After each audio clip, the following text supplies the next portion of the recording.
Isaiah chapter 28. Woe to the crown of pride, to the drunkards of Ephraim, whose glorious beauty is a fading flower, which are on the head of the fat valleys of them that are overcome with wine. Behold, the Lord hath a mighty and strong one, which as a tempest of hail and a destroying storm, as a flood of mighty waters overflowing, shall cast down to the earth with the hand. The crown of pride, the drunkards of Ephraim, shall be trodden under feet. And the glorious beauty, which is on the head of the fat valley, shall be a fading flower, and as the hasty fruit before the summer, which when he that looketh upon it seeth, while it is yet in his hand, he eateth it up. In that day shall the Lord of hosts be for a crown of glory, and for a diadem of beauty unto the residue of his people, and for a spirit of judgment to him that sitteth in judgment, and for strength to them that turn the battle to the gate. But they also have erred through wine, and through strong drink are out of the way. The priest and the prophet have erred through strong drink. They are swallowed up of wine. They are out of the way through strong drink. They err in vision. They stumble in judgment.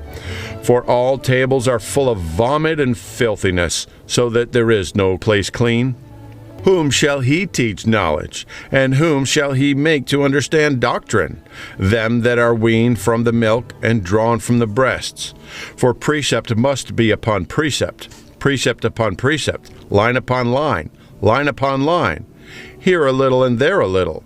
For with stammering lips and another tongue will he speak to this people, to whom he said, This is the rest wherewith ye may cause the weary to rest. This is the refreshing, yet they would not hear. But the word of the Lord was upon them precept upon precept, precept upon precept, line upon line, line upon line, here a little and there a little, that they might go and fall backward, and be broken and snared and taken. Wherefore hear the word of the Lord, ye scornful men, that rule this people which is in Jerusalem. Because ye have said, We have made a covenant with death, and with hell are we at agreement. When the overflowing scourge shall pass through, it shall not come unto us. For we have made lies our refuge, and under falsehood have we hid ourselves. Therefore thus saith the Lord God, Behold, I lay in Zion for a foundation a stone, a tried stone, a precious cornerstone, a sure foundation. He that believeth shall not make haste. Judgment also will I lay to the line, and righteousness to the plummet, and the hail shall sweep away the refuge of lies, and the water shall overflow the hiding place.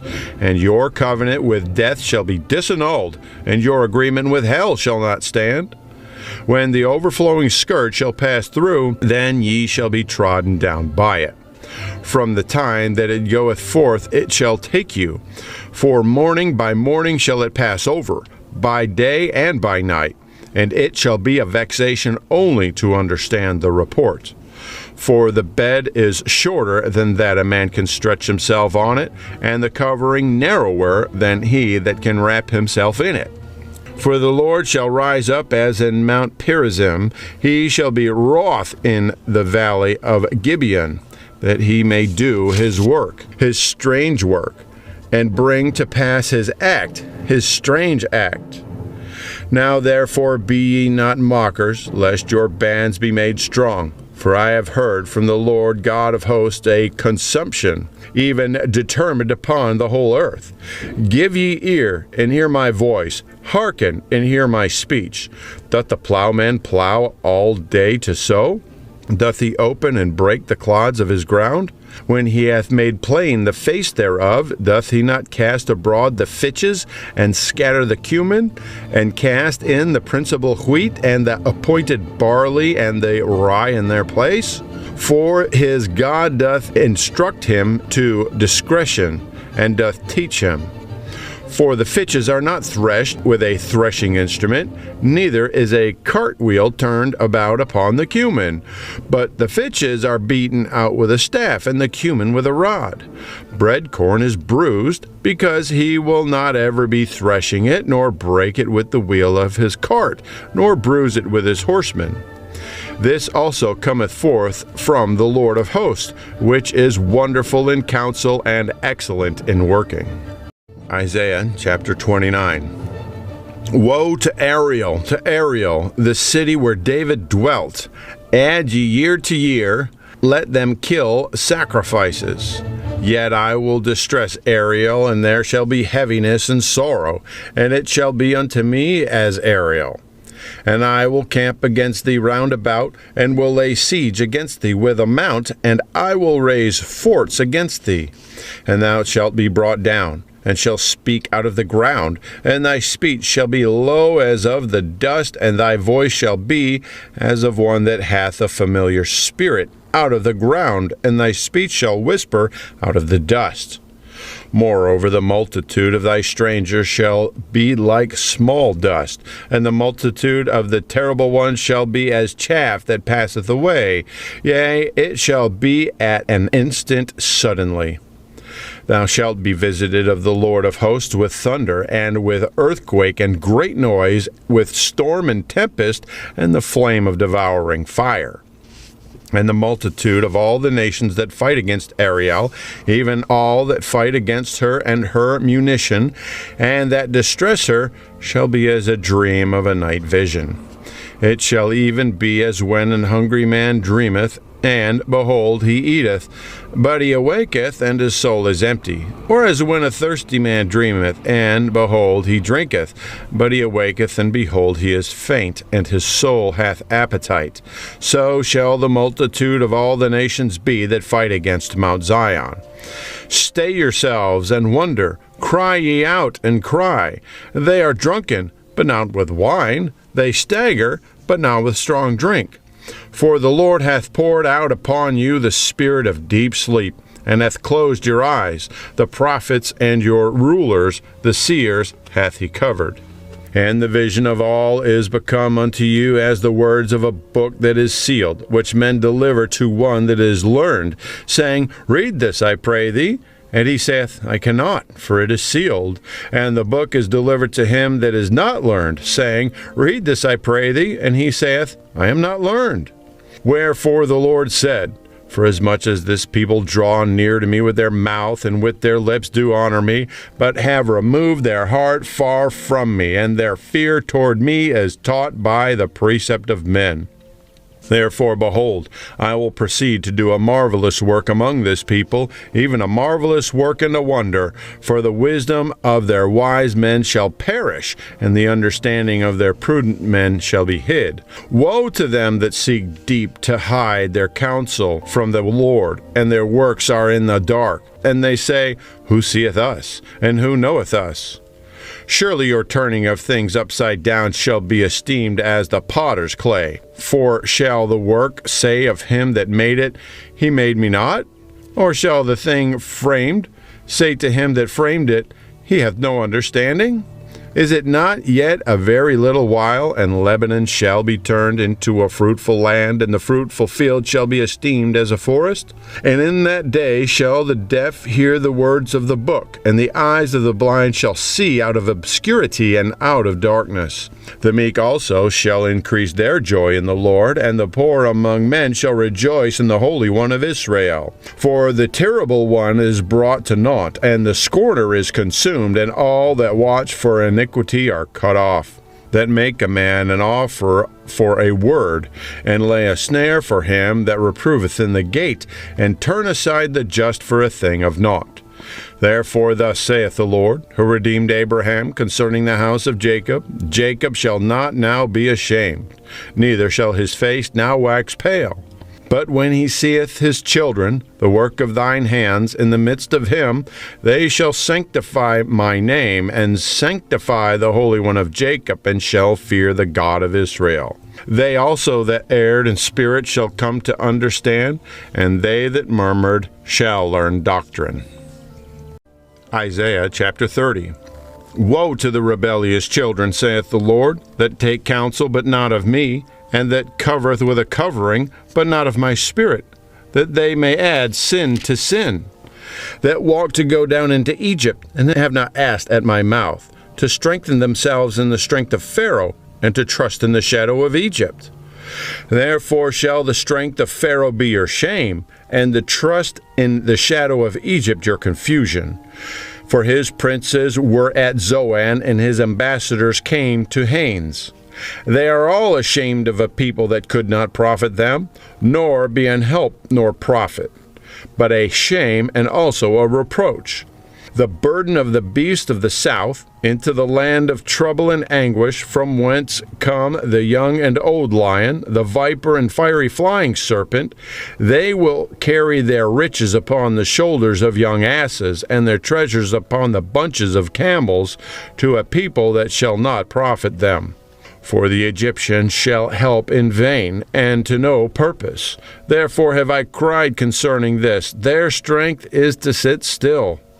Now go, write it before them in a table, and note it in a book, that it may be for the time to come forever and ever, that this is a rebellious people, lying children, children that will not hear the law of the Lord, which say to the seers, See not, and to the prophets, Prophesy not unto us right things, speak unto us smooth things, prophesy deceits. Get you out of the way, turn aside out of the path, cause the Holy One of Israel to cease from before us. Wherefore thus saith the Holy One of Israel, Because ye despise the word, and trust in oppression and perverseness, and stay thereon, therefore this iniquity shall be to you as a breach ready to fall, swelling out of a high wall, whose breaking cometh suddenly at an instant. And he shall break it as the breaking of the potter's vessel that is broken in pieces. He shall not spare, so that there shall not be found in the bursting of it a shard to take fire from the hearth, or to take water withal out of the pit. For thus saith the Lord God, the Holy One of Israel, In returning and rest shall ye be saved. In quietness and in confidence shall be your strength, and ye would not. But ye said, No, for we will flee upon horses. Therefore shall ye flee, and ye will ride upon the swift. Therefore shall they that pursue you be swift. 1,000 shall flee at the rebuke of one. At the rebuke of 5 shall ye flee, till ye be left as a beacon upon the top of a mountain, and as an ensign on an hill. Therefore will the Lord wait, that he may be gracious unto you, and therefore will he be exalted, that he may have mercy upon you. For the Lord is a God of judgment. Blessed are all they that wait for him. For the people shall dwell in Zion at Jerusalem. Thou shalt weep no more. He will be very gracious unto thee at the voice of thy cry. When he shall hear it, he will answer thee. And though the Lord give you the bread of adversity and the water of affliction, yet shall not thy teachers be removed into a corner any more, but thine eyes shall see thy teachers, and thine ears shall hear a word behind thee, saying, This is the way, walk ye in it, and when ye turn to the right hand, and when ye turn to the left. Ye shall defile also the covering of thy graven images of silver, and the ornament of thy molten images of gold. Thou shalt cast them away as a menstruous cloth. Thou shalt say unto it, Get thee hence. Then shall he give the rain of thy seed, that thou shalt sow the ground withal, and bread of the increase of the earth, and it shall be fat and plenteous. In that day shall thy cattle feed in large pastures. The oxen likewise and the young asses that ear the ground shall eat clean provender, which hath been winnowed with the shovel and with the fan. And there shall be upon every high mountain and upon every high hill rivers and streams of waters in the day of the great slaughter, when the towers fall. Moreover, the light of the moon shall be as the light of the sun, and the light of the sun shall be sevenfold, as the light of 7 days, in the day that the Lord bindeth up the breach of his people, and healeth the stroke of their wound. Behold, the name of the Lord cometh from far, burning with his anger, and the burden thereof is heavy. His lips are full of indignation, and his tongue as a devouring fire. And his breath as an overflowing stream shall reach to the midst of the neck, to sift the nations with the sieve of vanity. And there shall be a bridle in the jaws of the people, causing them to err. Ye shall have a song, as in the night when a holy solemnity is kept, and gladness of heart, as when one goeth with a pipe to come into the mountain of the Lord, to the mighty one of Israel. And the Lord shall cause his glorious voice to be heard, and shall shew the lightning down his arm, with the indignation of his anger, and with the flame of a devouring fire, with scattering and tempest and hailstones. For through the voice of the Lord shall the Assyrian be beaten down, which smote with a rod. And in every place where the grounded staff shall pass, which the Lord shall lay upon him, it shall be with tabrets and harps, and in battles of shaking will he fight with it. For Tophet is ordained of old, yea, for the king it is prepared. He hath made it deep and large, the pile thereof is fire and much wood. The breath of the Lord, like a stream of brimstone, doth kindle it.